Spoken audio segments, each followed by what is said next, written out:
Well, good morning. The fun part of being last is you get to hear what everybody else said. The hard part is, by now, everybody's wondering what's left. So you're looking at information dominance, TCI, decision superiority, BFS. Everybody's going, what's that PI about? When I got this job, I went into Mr. Miller's office, and he said, you got it. And I said, what is it?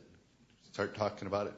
I kind of walked out thinking I had the island of misfit toys. You know, it was like, how did all this fit together? But actually, it's really important for the entire information dominance and how we're going to be able to support that. Next slide. So production installation and in-service support. Top sponsors, NAVC, POC4I, NAVAIR. Kind of figure out what is it we do, how do we put it all together, and what are our key enablers. You will not see a lot of technologies here. You'll see a lot of services, large-scale integration, fleet support, FMS, integrated enterprise testing. We're not about boxes. Boxes do not support mission capability packages. So we talk about a bunch of boxes. We talk about how do we enable information dominance. It's about delivering mission solutions. Next slide. I have 6 sub-portfolios, 23 IPTs, 1 standalone IPT. Try to focus in on what our key enablers are based upon customers and requirements. Next one. So just like Mr. McGee, I'm not going to read through all these. I'm going to talk about these things. New construction shipbuilding. We're doing all the new construction shipbuilding for not just Navy, Military Sea Lift Command, the Coast Guard. We're doing all the conversion of the aircraft carriers from a C-Fry perspective. For the Army, everybody's saying, what's the Army up there for? Well, actually, the Army has 42 ships out there. They are a huge enabler for the global war on terrorism. They have to get their forces from point A to point B. All the tanks and aircraft and everything else have to be brought in and out of theater. So there's a huge amount of work there associated with getting them enabled. 3 years ago, the Army did not have any internet when they went to sea. They were blind. They had safety of sea, but they had nothing to tell them what was going on. They had no visibility. Now they do. Coast Guard. So we look at why are we involved with Coast Guard? Coast Guard's got a huge mission with defense readiness. We deploy Coast Guard cutters with our ships when we go into the Black Sea, all kinds of areas. As we start opening up the Antarctic, in the Arctic, who's up there with us? It's the Coast Guard. They're the ones telling us what's going on. Kevin McGee was kind of articulate. We're not building heavy ships anymore. The days of and the appetite for $10 billion carriers are gone. So what's happening? Smaller, lighter, multi-mission platforms, LCS, JHSV, and you're going to start seeing more and more of those things. This is the group that's focusing on where we're going, what are the threats, what are the enablers. And you'll see ASN RDA in there. Well, it's kind of an interesting sponsor. We start looking at what are we doing, how do we focus ourselves for the new ships. Submarine communications, submarine construction. This is all the Virginia class, Common Submarine Radar, and that's what everybody thinks about.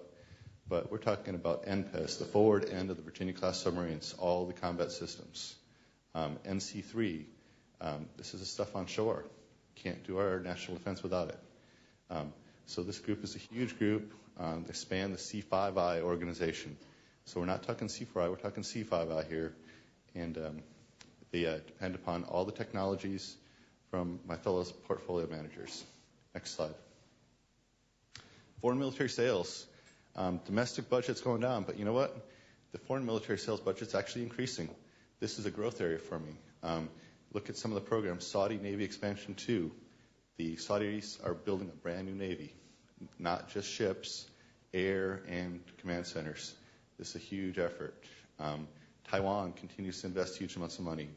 Then we talk about what we're doing in support of the war, Afghanistan, Iraq, and then all the other countries that are associated with it. There's a lot of work here, and they depend upon integrated solutions that are releasable, that meet the requirements, and we continue to grow in this area. The sponsors are not listed in order or priority. They are actually, they're all key to us. The surface support services. So we say we get it, we deliver it, but what do we have to do? We have to sustain it. This is where the PBLO work is. This is where the depot work is. So we say, how do we keep those older boxes alive so that we don't have money to look at new shiny things anymore? We have to figure out what we can do with old things. How do we keep them alive longer?